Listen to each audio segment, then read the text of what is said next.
Some sci-fi films ignite the imagination, others stir curiosity. But a small, peculiar group has been whispered about for doing something far stranger, shifting the viewer's perception in subtle, disorienting ways that linger long after the final frame fades. These weren't bootleg tapes or underground experiments, they were widely released movies, available on shelves, streaming platforms, and midnight cable rotations. Yet audiences who saw their earliest versions consistently described sensations that seemed disproportionate to the act of watching a film. Some viewers felt time loosen its grip, as though moments stretched softly or collapsed without warning. Others found themselves drifting into déjà vu during key scenes, convinced they had encountered the images before, though they had no memory to support the feeling. A number of people reported dreams that mimicked the film's textures, colors swirling, corridors shifting, soundscapes echoing in patterns that didn't belong to their own lived experiences.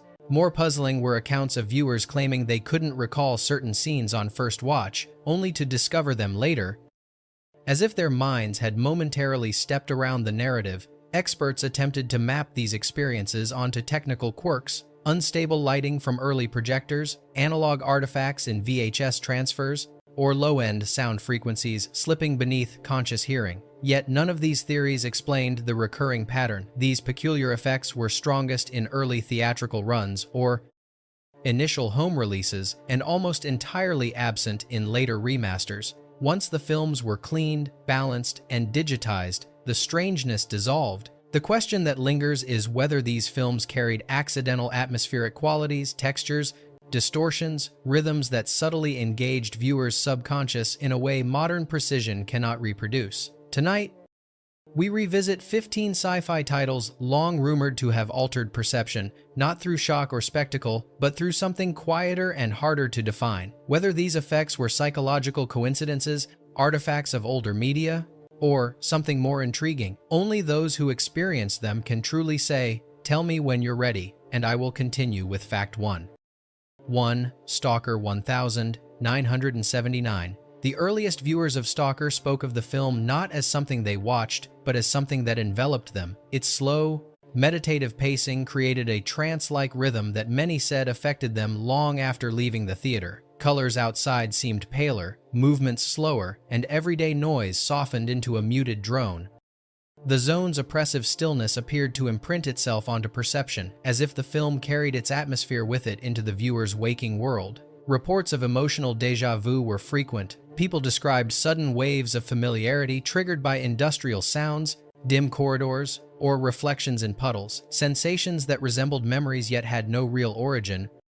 Psychologists suggested the long takes encouraged introspection, allowing viewers' own memories to blend with the film's imagery. But the consistency of these reactions hinted at something deeper. The film's texture seemed to open a quiet space in the mind, where reality and recollection blurred. The digital restoration preserved Stalker with greater clarity, but also removed the subtle visual and auditory imperfections that shaped the original experience. The gentle flicker of aging film stock, the unstable colors, and the soft hiss of analog sound were replaced with pristine precision. Fans of the initial screenings insisted these flaws contributed to the film's hypnotic aura, enhancing its spiritual and psychological weight.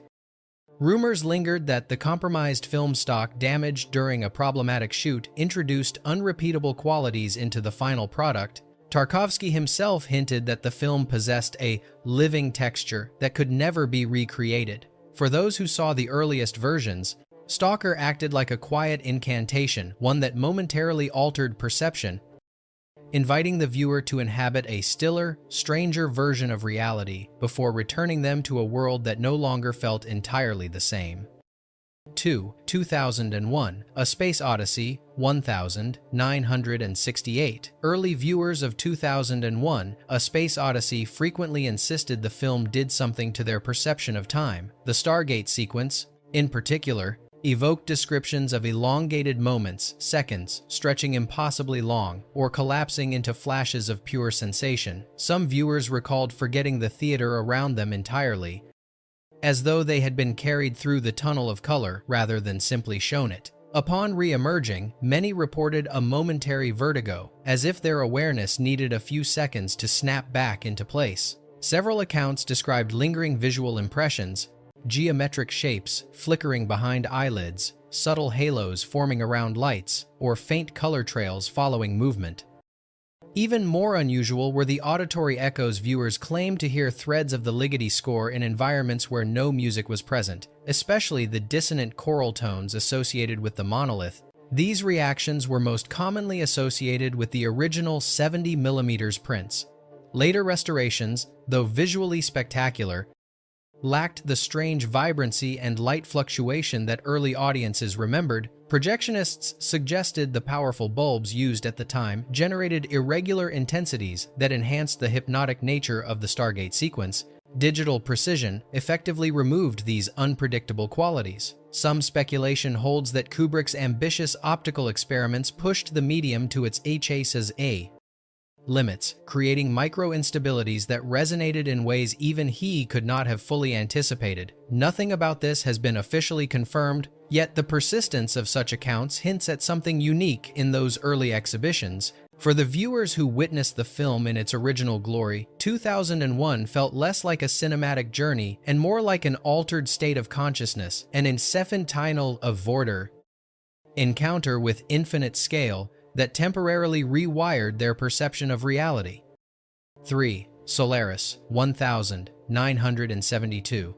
When Solaris reached international audiences, the most remarkable reactions were not about its philosophical themes, but about the internal quiet it seemed to impose. Viewers described leaving the theater with a heavy stillness in their minds, as if their thoughts had been slowed to match the film's gentle drift. Some said the long, contemplative shots produced a sensation of being suspended, neither fully awake nor dreaming. Hours later, they found themselves recalling emotions rather than scenes, as though the film had seeped directly into their subconscious instead of passing through traditional memory. Reports of emotional déjà vu were especially common. People described moments days later when a sound, scent, or shadow felt strangely significant, triggering an echo of the film's muted melancholy. Others claimed their dreams adopted Solaris-like qualities: vast, empty hallways, slow pans across water, or the sudden appearance of loved ones who felt both familiar and distant. When the high-definition restoration arrived, these reactions faded. The polished image was stunning, but the ethereal texture, many remembered the flickering grain, the gentle breathing of the film stock had been softened. Fans argued that the original prints contained subtle irregularities, producing faint shimmers that encouraged the viewer's mind to wander. Without those imperfections, the hypnotic pull weakened. Archivists sometimes whispered that the film stock used for Solaris suffered slight chemical inconsistencies, creating unique patterns of diffusion that digital scans could never reproduce. Whether accidental or not, these microscopic fluctuations might have contributed to the film's uncanny emotional persistence. For those who saw it in its earliest form, Solaris functioned less as a narrative and more as a psychological tide rising slowly, washing over the mind and leaving behind quiet residues of memory that felt borrowed rather than earned. 4. THX 113-81971. THX 1138 left an unmistakable mark on its early audiences, not through spectacle but through deprivation. The stark white corridors, clinical soundscapes, and disembodied voices worked together to create an atmosphere that many viewers found emotionally numbing. After leaving the theater, some described feeling as though their senses had been muted, colors appearing washed out, ambient sounds flattening into dull echoes. A few reported that bright surfaces seemed unusually intense, mirroring the film's blinding, sterile environments. Temporal distortion was also frequently mentioned. The movie's abrupt shifts between silence and mechanical clamor seemed to scramble viewers' internal sense of pacing. People confessed that they couldn't remember how certain scenes transitioned, or believed the film was significantly shorter or longer than its runtime. These lapses felt less like forgetfulness and more like momentary erasures, small pockets of time that failed to register. The remastered editions changed everything. The crisp digital presentation removed the ambient inconsistencies inherent in early prints, uneven hums in the audio, subtle fluctuations in exposure, and minor visual jitter that once contributed to the film's oppressive aura. Without these imperfections, the film became easier to process, still stark, still chilling, but no longer capable of producing the same mental whiteout effect. Long-circulated whispers suggested George Lucas experimented with low-frequency tones, designed to evoke confinement, tones that may have interacted unpredictably with older theater acoustics. Whether true or not, early audiences clearly experienced the film as more than storytelling. For those who encountered its raw theatrical run, THX 1138 briefly imposed its dystopian numbness onto the viewer's mind, compressing emotion, muting sensation, and bending perception toward the cold order of its world. 5. The Man Who Fell to Earth 1976. Upon release, The Man Who Fell to Earth provoked reactions that suggested viewers were absorbing more than its narrative. Many described a faint dislocation upon leaving the theater rooms feeling emptier, voices sounding slightly delayed, or glass surfaces reflecting with a strange emotional weight. The film's fragmented editing and abrupt tonal leaps seemed to unsettle internal pacing, leaving some viewers speaking more slowly or moving more cautiously for an hour or two afterward. Memory distortions were among the most frequently reported experiences. People argued over scene order, lighting tone, and even Bowie's expressions, insisting the film appeared to shift subtly between viewings. While nonlinear structure accounts for some of this, the sheer consistency of these disagreements hinted at something deeper. Perhaps the film's rhythms were altering how memories anchored themselves. When digital restorations emerged decades later, the spell seemed broken. The new versions were visually clean and sonically balanced.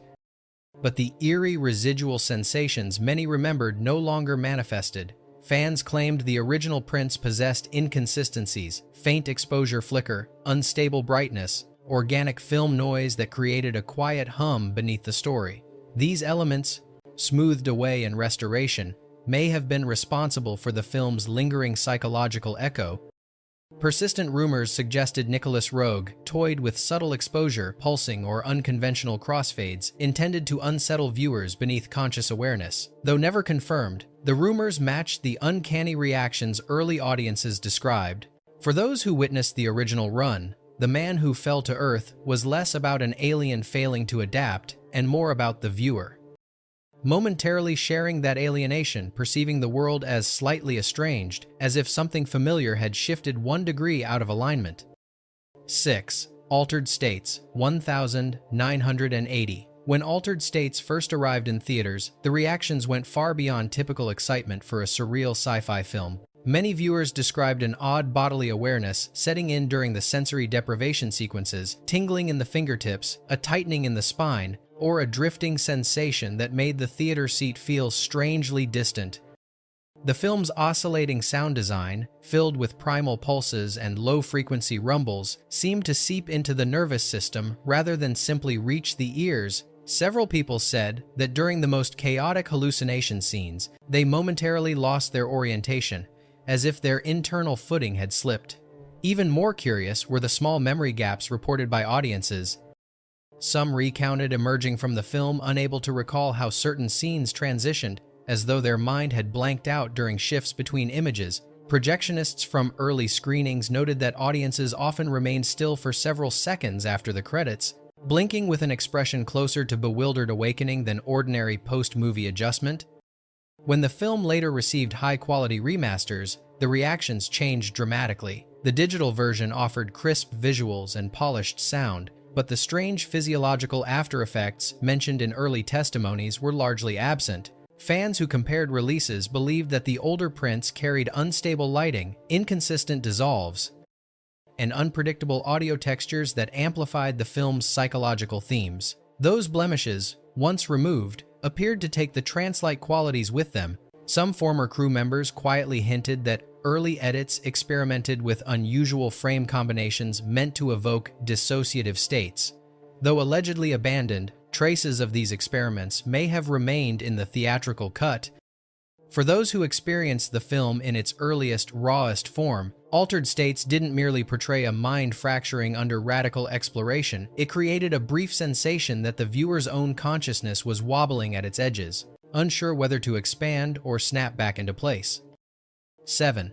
Phase 4, 1974. From its first screenings, Phase 4 generated reports of perceptual anomalies that seemed disproportionate to its modest presentation. Viewers described walking out of the theater and suddenly noticing patterns everywhere, geometric alignments in cracks on the sidewalk, symmetrical shadows, or the uncanny sense that everyday objects had reorganized themselves with deliberate intent. Many experienced fleeting peripheral movement, tiny flickers at the edge of vision that vanished the moment they turned to look. This reaction was amplified by the film's systematic use of macro photography, which magnified the ants' world into unnervingly precise visual structures. The juxtaposition of scientific imagery with desolate landscapes created a tension that viewers carried with them. Some said the film made them hyper-aware of small details for hours afterward. Others recalled hearing faint rustling as they fell asleep, as if their auditory system had been tuned to detect signals that weren't there. When the restored version resurfaced decades later, many fans felt something essential was missing. The cleaned visuals removed the grainy, unstable textures that once made the film feel biologically alive. Brightness fluctuations and color breathing common in aged film prints had produced subtle rhythmic cues that modern transfers erased. The notorious original ending, long thought lost and later rediscovered, no longer induced the strange dissociative reaction viewers remembered. Some claimed that the earliest prints employed color processes prone to unpredictable chemical shifts, which may have contributed to the uncanny vibrancy of certain scenes. Others believed Saul Bass experimented with editing rhythms that bordered on subliminal suggestion. For those who experienced Phase 4 in its earliest form, it wasn't simply a story about evolutionary intelligence. It was a perceptual trigger, an invitation to see hidden order in the world, whether or not that order truly existed. 8. Videodrome 1983. Early viewers of Videodrome frequently described experiences that blurred the line between sensory distortion and psychological unease. Many reported that after the screening, television screens in their homes appeared subtly alive, edges curving inward or flickering faintly as though breathing. Some viewers said static noises seemed unusually textured, layered with whispers or tonal spikes reminiscent of the film's corrupted broadcasts. A few even claimed that dark rooms felt heavier, as though infused with an unseen electrical presence. These reactions were believed to stem from the film's then unorthodox blending of analog distortion with practical effects. The original reels reportedly carried micro-warping in the signal overlays, producing subtle fluctuations that digital cleaning later removed. Projectionists noticed and sometimes complained about uneven exposure, minor tracking errors, and low-frequency hums that varied from print to print. These imperfections, though unintended, may have contributed to the immersive and unsettling experience early audiences described. When Videodrome entered the digital age, those artifacts vanished. The restored image was crisp, the sound balanced, and the distortions perfectly contained within the film's narrative form. Viewers revisiting it found it compelling, but no longer haunting. The residual sensory echoes, the flickers, the phantom pulses, the strange tingling at the edge of perception simply didn't reappear. Rumors persisted that Cronenberg's team experimented with subliminal flicker cues during editing, though nothing official ever surfaced. Some fans insist that early prints contained frames with irregular timing, creating subconscious disruption. Others believe the conditions of old projection rooms, dust, aging bulbs, worn machinery produced environmental effects that blurred into the film's aesthetic, magnifying its psychological impact. For those who saw Videodrome during its raw early run, the film wasn't merely about hallucination and media infection. It felt like an intrusion, an audio-visual presence that momentarily rewired how they processed light, sound, and the quiet static of the real world. 9. The Fountain, 2006. When The Fountain premiered, audiences described an immediate shift in their internal rhythm, as if the film's looping structure subtly synchronized with their own sense of time. Many viewers said the golden, luminous imagery created a drifting sensation, like floating between waking and dreaming. During transitions between the film's three interwoven narratives, people reported losing their sense of sequence, emerging on the other side of a scene with little memory of how they arrived there. It wasn't confusion, but a softened awareness, as though their perception had briefly dissolved before reforming. Dream reports were unusually consistent. Viewers claimed to see nebulous shapes swirling in black space, or felt themselves suspended among shimmering particles that resembled the dying star imagery central to the film. Some said they woke with the sensation of being wrapped inside a warm, expanding light imagery not taken directly from the film, yet clearly influenced by it. A few described experiencing emotional aftershocks triggered by everyday reflections or ambient glimmers, moments that suddenly evoked the film's meditative tone. The Blu-ray transfer, while visually stunning, seemed to diminish these strange effects. The refined sharpness removed the soft blooming highlights that once gave the movie its near-spiritual texture. Fans insisted the theatrical prints carried an unstable glow generated by light bouncing differently on film stock that the digital version couldn't replicate. Without that instability, the dreamlike resonance faded. Rumors among visual effects artists suggested that early projections amplified imperfections in the layered practical imagery, unintentionally creating flickers that influenced viewers' perception. These anomalies vanished once the film was digitally reworked. For those who witnessed the early cut, The Fountain was less a narrative exploration of life and death and more an emotional conduit, an experience that pressed into the subconscious, leaving echoes that resurfaced in quiet, unguarded moments.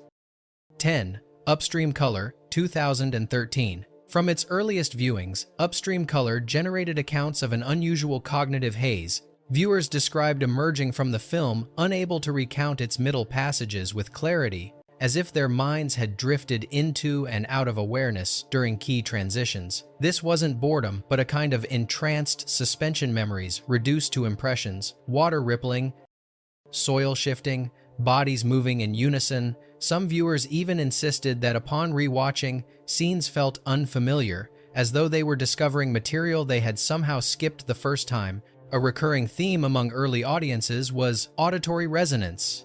People reported hearing soft, rhythmic pulses hours after the film ended, muted echoes of the sound motifs that shaped the characters' intertwined experiences. A few said everyday sounds briefly adopted the film's tonal cadence, footsteps, distant engines, even the hum of refrigerators. Others claimed their dreams were stitched with fragments of sensation rather than narrative colors, textures, and motions that mimicked the film's sensory language. When Upstream Color reached its high-definition releases, these experiences diminished significantly. The remastered version displayed a cleaner visual flow, with transitions that felt more deliberate and less ephemeral. The sound mix was tightened, stripping away the subtle irregularities and atmospheric inconsistencies that once contributed to its hypnotic effect. Fans of the original screenings insisted that the rough edges were essential, that the film's sensory confusion relied on the unpredictable qualities of its earliest forms. Rumors circulated that early edits employed layered audio experiments that unintentionally produced phase interference, subtly unsettling the viewer's sense of rhythm. These artifacts may have been corrected during mastering, smoothing out what had once produced dreamlike dissociation. For those who saw it in its rawest incarnation, Upstream Color didn't merely depict fragmented identity, it momentarily infused viewers with that fragmentation, blurring the boundary between perception and interpretation. 11. Annihilation, 2018. Early theatrical audiences of Annihilation often described the inside of the shimmer as something that affected them physically, not just visually. Viewers spoke of a soft internal pressure while watching the refracted landscapes, an untraceable sensation somewhere between dizziness and awe. Many said their depth perception felt subtly altered during the film's quietest moments, as though the screen itself had inhaled and exhaled. A few claimed they sensed vibrations that weren't part of the theater's sound system, faint pulses that echoed the strange biological frequencies within the movie. Reports afterward were equally unusual. Some viewers noticed shimmering halos around reflective surfaces for hours, while others described a slight bending of color when looking at glass or water. One woman claimed her dreams for several nights were structured like the shimmer sounds repeating, environments merging, people speaking in echoes of themselves. These descriptions appeared frequently enough that they couldn't be dismissed as isolated imagination. However, when the film transitioned to home release, the responses shifted dramatically. The polished digital transfer offered a more refined spectrum of color, eliminating the blooming highlights and unstable gradients that characterized early theatrical runs. The sound mix, once enveloping and almost primal, became balanced and compartmentalized. Viewers revisiting the film noted that whatever had once induced perceptual distortions seemed absent. Industry whispers suggested that early screenings used a prototype HDR approach that exaggerated luminance in ways unintended by the filmmakers. Others believed certain low-frequency layers had been reconsidered in post-production after test audiences reported discomfort. For those who witnessed the original cut, Annihilation felt like a brief exposure to something not fully bound by physical rules, a cinematic zone where perception slipped sideways, leaving behind a residue that the remastered editions could never replicate. 12. Coherence, 2013. When Coherence first screened in small venues and late-night festivals, viewers began reporting an unsettling sensation that went beyond narrative confusion. Many claimed the film created a strange instability in their memory details, slipping, rearranging, or resurfacing in forms that didn't match what they later saw on rewatch.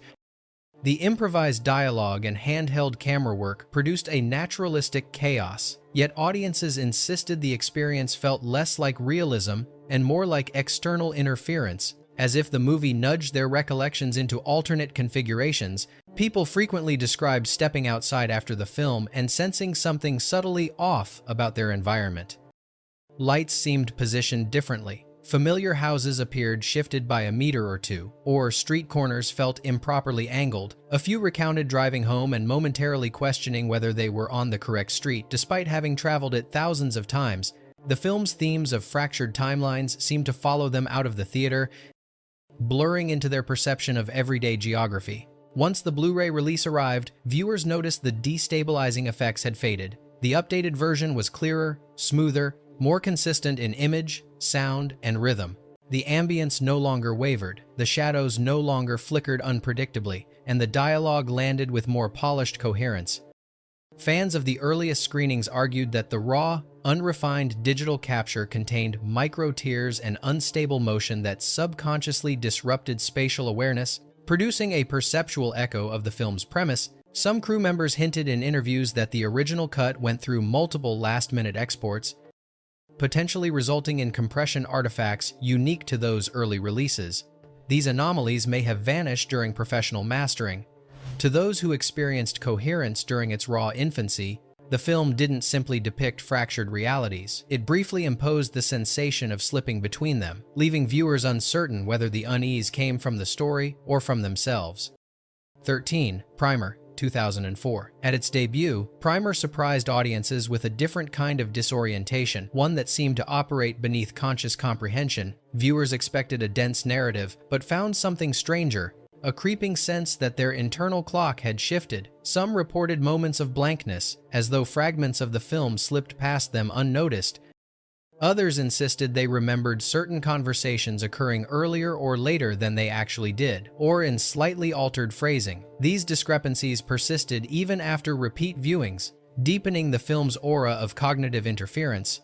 Tech-minded viewers, who should have been the most equipped to track its intricacies, often recalled leaving the theater with a sensation of compressed thought, a tightening, as if their reasoning had been compacted into a smaller space. A few described time outside the theater feeling subtly off-kilter, with short intervals stretching or contracting unpredictably, mirroring the film's fractured chronology. When Primer transitioned to DVD and later digital platforms, these peculiar responses diminished. The improved audio eliminated the murky overlaps and inconsistent ambient tones that many remembered from the theatrical run. The stabilizing effect of digital clarity removed the jitter and uneven exposure that some now believe contributed to the original psychological impact. Fans who rewatched the remastered version called it understandable but not haunting.